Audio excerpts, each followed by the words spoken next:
வில்லை வணங்கினோம். ஏழுமலையான் கதையை தொடங்கினோம். திருமலை மேலே திருப்பதி கோவில், கோவிந்தா கோவிந்தா ஓசை தினமும் கோயில். பிரம்மா சிவன் எல்லோரும் வணங்க விஷ்ணுவின் அவதாரம் வந்தது கதை சொல்லங்க. ஏழுமலை மேலே எதற்கென்று வாசம், அதற்குத்தான் ஆரம்பம் இந்த கதை வாசம். திருமேனி, சுடர் வீசும் ஒளி, முகத்தில் கருணை பொங்கும் சுகமான காட்சி கொண்ட திருமால் திருமலைக்கு வந்த கதையை பார்ப்போமா? முடிவர் போனாரே, சோதனை செய்ய போனாரே, யார் பெரியவர் யார் பெரியவர் என்ற சோதனை சோதனை செய்ய போனாரா? எங்க போனாரு?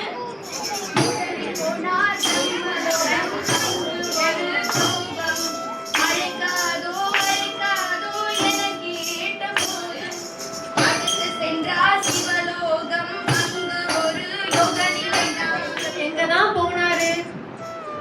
வந்தாரே வந்தாரே வந்தாரே, ஆனந்தம் பொங்கும் மையனிடம் மையனிடம், நெஞ்சத்தில் தலை வைத்து சோதித்தார் சோதித்தார், ஆனாலும் கருணை மட்டும் ஊற்றினார் ஊற்றினார். பெருமாளோட நெஞ்சத்துல யாரு வாசம் செய்யறாங்க? நம்ம லட்சுமி தேவி தானே. அப்போ அவங்கள அவமதிச்சதா தானே அர்த்தம். அதனாலதான் அவங்க கோச்சிட்டு போனாங்களா? அவங்க கோச்சிட்டு போனது மட்டும் இல்ல, என்ன பண்ணாங்க தெரியுமா? என்ன பண்ணாங்க? சாதாரணமா கணவன் மனைவிக்குள்ள சண்டைனாலே வீடே ரெண்டாயிடும். நம்மள படைச்ச கடவுளுக்கே சண்டைன்னா லட்சுமி தேவி வைகுண்டத்தை விட்டு கிளம்பிட்டாங்க. வைகுண்டமே இருண்டு போய் பூலோகம் வந்துட்டார் நம்ம பெருமாள். பூலோகம் வந்தவரு எங்க போனாரு? காடு மேடெல்லாம் சுற்றி வகுள தேவி அப்படிங்களோட ஆசிரமத்துக்கு போறாரு. குலதேவியா? அவங்க யாரு? அவங்கதான் நம்ம கண்ணனோட தீவிர பக்தை. இப்படியா ஆசிரமத்துக்கு வந்த பெருமாள் கிட்ட வகுள தேவி கேக்குறாங்க, யாரப்பா நீ?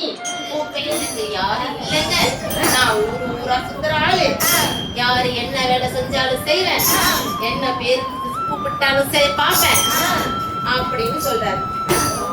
அதனால வகுள தேவி, உங்களை பாக்குறதுக்கு லட்சுமி கடாட்சம் பொருந்தியவன் போல இருக்கிறதுனால உனக்கு ஸ்ரீனிவாசன் பேரு வைக்கிறேன்னு சொல்லி அவரை தன்னோட மகனா ஏத்துக்கிறாங்க. இப்படியே நாள் போக ஒரு நாள் வேட்டைக்கு போறாரு நம்ம பெருமாள். அப்பதான் யார பாக்குறாங்க? நம்ம பத்மாவதிய பாக்குறாங்க. இருவரும் ஒருவரை ஒருவர் பார்த்துக்கிறாங்க. இப்படியே நாளொரு மேனியும் பொழுதொரு வண்ணமுமா ஒருத்தரை ஒருத்தர் மேல செலுத்தின அன்பு கல்யாணத்துல போய் முடியுது. நம்ம ஸ்ரீனிவாசன் மாப்பிள்ளை இருக்கிறதோ எங்க? ஆசிரமத்துல. ஆனா நம்ம பத்மாவதி பொண்ணு இருக்கிறது எங்க? மாட மாளிகை இல்லையா? இப்போ ஸ்ரீனிவாசனும் வகுள தேவியும் கலந்து பேசி கல்யாணத்தை சிறப்பா நடத்தணும் இல்லையா? சிறப்பா நடத்தணும். நம்ம என்ன பண்ணுவோம்? அது தமிழ்ல என்ன சொல்லுவாங்க? கடன் வாங்குவோம். அவரும் கடன் வாங்க போறாரு. என்னது? கடவுளுக்கே கடனா? ஸ்ரீனிவாசன் வகுள தேவி கிட்ட ஆசி வாங்கிட்டு நான் போய் திருமணத்துக்கு கடனை வாங்கிட்டு வந்தேன்னு கிளம்புறாரு.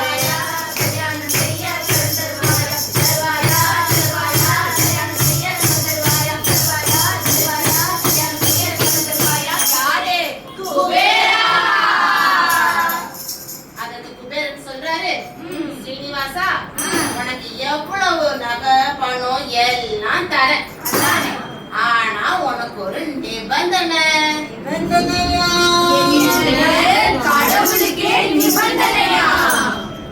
கடனை உன் பக்தர்கள் காணிக்க கொடுக்கறது மூலமா நீ எனக்கு அடைக்கணும்னு சொல்றாரு. அந்த நாள் முதல்ல தான் திருமலைக்கு ஏறும் பக்தர்கள் ஒவ்வொருத்தரும் செலுத்துற காணிக்க அந்த கடனை அடைக்கிறதுக்கு தான். லக்ஷ்மி கல்யாண வைபோகமே திருமால் கல்யாண வைபோகமே. அலமேலு மங்காவா நமக்கு ஆசி வழங்குறாங்க நம்ம லட்சுமி தேவி.